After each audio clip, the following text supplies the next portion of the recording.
In the city of Ann Arbor, Michigan, two unlikely dining establishments are popular with people of all ages and during all hours of the day. The Fleetwood Diner and Blimpie Burger have become iconic symbols of traditional Ann Arbor cuisine. After hearing these famous sites, we decided to check it out for ourselves and see what all the hype is about.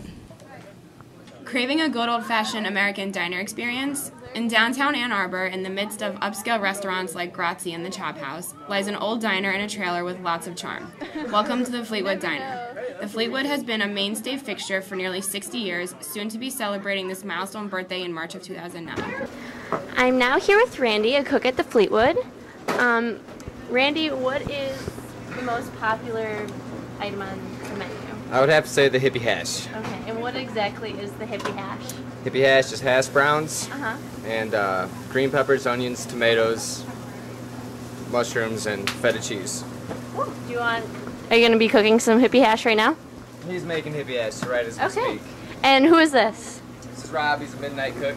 Hi, Rob. Hi. We've heard that you know a lot about the diner. Can you tell us a little bit of the history of the diner? It was purchased in 1948 out of a Montgomery Ward catalog, and it was like originally wooden, and it was called the Dagwood. In the 60s, they metal plated it. In the 80s, the current owners bought it. It's kind of like a, it's the local hotspot after the bars closed, because there's pretty much no fucking where else to go to get food. Right. Why do you think the Fleetwood isn't important to the Ann Arbor community?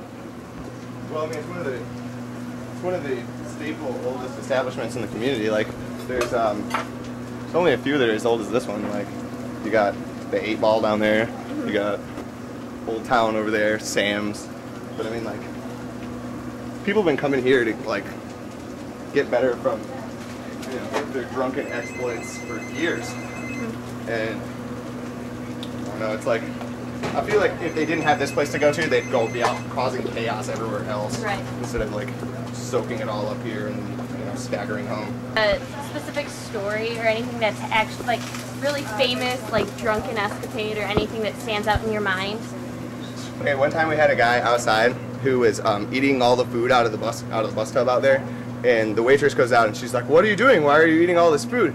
And he's like, just starts screaming at her, saying, "I'm a dog, bitch, I'm a dog," right? And he picks up this hot sauce and starts to drink it, and everyone's trying to get him to leave, and some customers stand up, and he pulls out a fucking straight razor and tries to cut the customer, and the customer picks up a chair and fends him off lion tamer style, right? And and then he runs off down the street, and we called the police, and they arrested him a couple blocks down the street, and then it was in the newspaper the next day.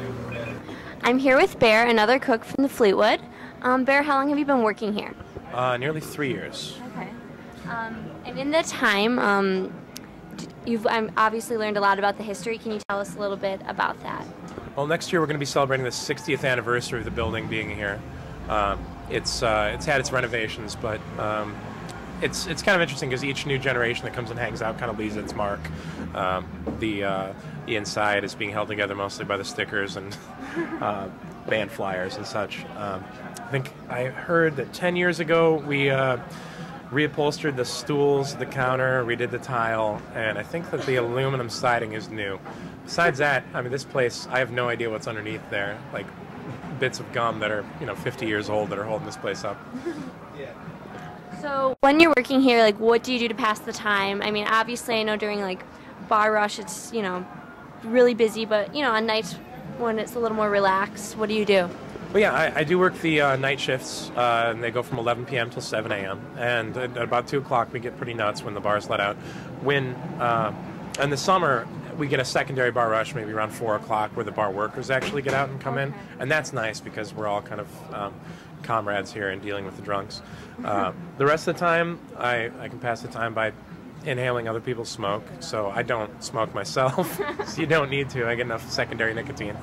And we're kind of also default social workers. I've got a bunch of friends who work at the homeless shelter down the street, and we're definitely in the same line of business. Because even when things are slow, if there are drunks wandering the street, the cops will refer them to us. they'll say, hey, you're way too messed up to be on the street. Go to the Fleetwood. And actually, a lot of the people who get turned away from the homeless shelter for being either too drunk or high or something like that will come here, and they try to camp all night. So there's a lot of the chef becomes the bouncer as well sometimes.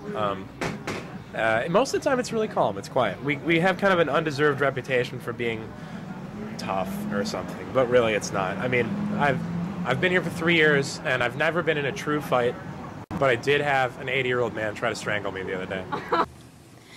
Known to cook Ann Arbor's favorite burger, Blimpie Burger has been serving its loyal customers for over 50 years. With its wide array of menu options, from traditional toppings like tomato and pickles to fried eggs, there are more than 2 billion burger combinations you can make at Blimpie Burger.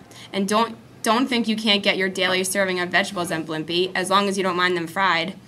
Blimpie is famous for its delicious onion rings and fried zucchini. How are you enjoying your meal? It's good. Is it? It's freaking good. It's gotta be bad for you, but it's delicious. It's excellent. For any local or college student, you can't live in Ann Arbor without checking out these infamous hotspots at some point. It's not just the food that's worth the long lines, but it's also about the colorful characters you will find there. After visiting these emblematic establishments, we can finally see why they have been so ingrained in Ann Arbor culture.